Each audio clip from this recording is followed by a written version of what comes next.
In 2009, select Spirit Halloween stores around the country were given a giant hearse to use as their display ISE instead of the Wicked Woods. For the first time in 13 years, you guys get to see that hearse in its full glory. I'm Spooky Guy 444, and this is the Spirit Halloween 2009 prototype haunted hearse ISE. But before we do that, let's go back and have a little bit of a history lesson on the significance of this seemingly simple hearse. The year is 2009. After the success of the recently fully implemented in-store experience, or ISE, officially launched in 2008 with the castle theme, lead designer Mike Kroll would work on the following ISE for 2009. We ended up with the two main ones that we know today, the Wicked Woods and the Haunted Shack. But what about the smaller spirit stores that couldn't house the two themes? Well, they were given a full horse-drawn hearse. The Haunted Hearse was a theme created by Spirit Halloween for the 2009 gallery stores. It resembled a traditional style hearse with red curtains, two lanterns, and wooden wheels. Inside the hearse were several lighted singing pumpkins, and a piece of grid was on the back with higher-end home decor on display. Gallery stores are essentially Spirit Halloween stores, so small they can only fit costumes or the smallest parts of themes.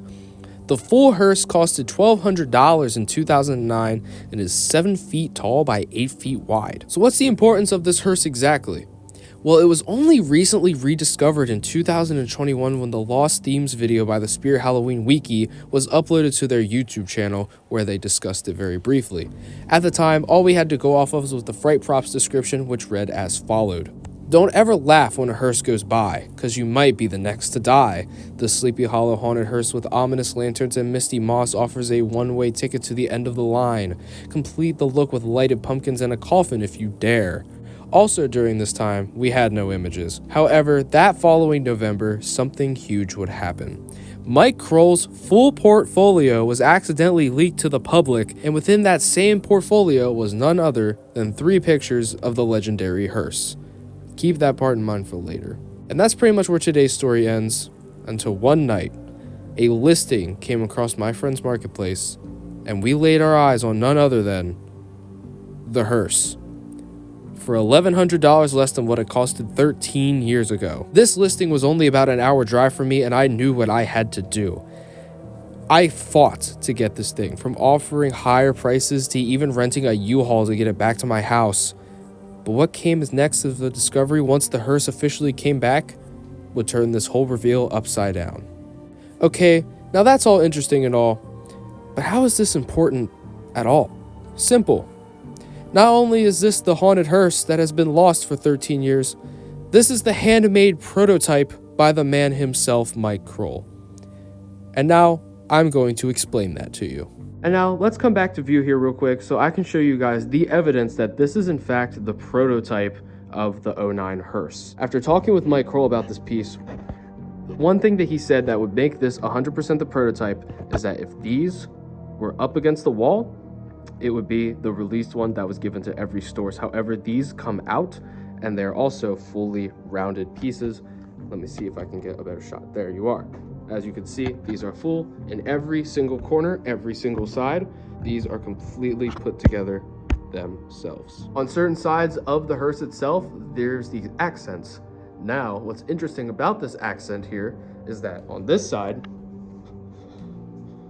it's randomly flipped, which it's supposed to be the same way on every single side. However, this one is not. This is a upside down rendition of it. While this isn't original and the wheels aren't attached, there's supposed to be a black bar that goes across each side. And I find it kind of interesting that the black bar wasn't here at all, but instead this platform is. They could have taken it off, but I don't believe it was ever added because there's a lack of screw points. Back in this section, it's kind of hard to tell even with right now. There is no clear-cut evidence of there being any screw holes or types of brackets to hold in the lanterns.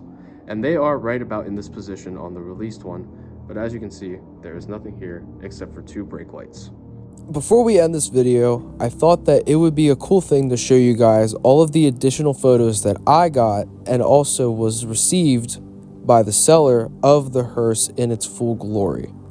Because I didn't really have a way to fit them into this video properly, so I thought, why not throw them in at the very end as a little B-roll action shot? So ladies and gentlemen, here is everything that you need to see on the Spirit Halloween Haunted Hearse.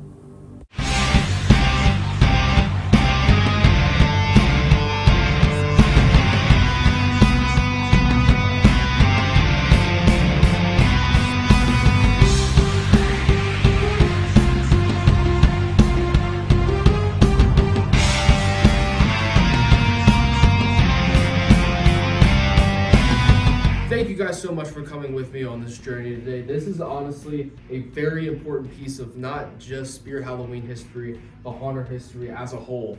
Because if it weren't for this thing, we wouldn't actually have a lot of the ISEs that we have today. Great ones such as the hotel, the cemetery from last year. We have so much great stuff, and it's all thanks to not just this, but many others of the past that have yet to surface. It truly is a remarkable thing to have such a great conditioned item like this sitting in my garage, and I will cherish it forever. Thank you guys so much for watching. I'm Spooky Guy 444. Stay tuned for more uploads coming soon, and I will see you all next time. Goodbye.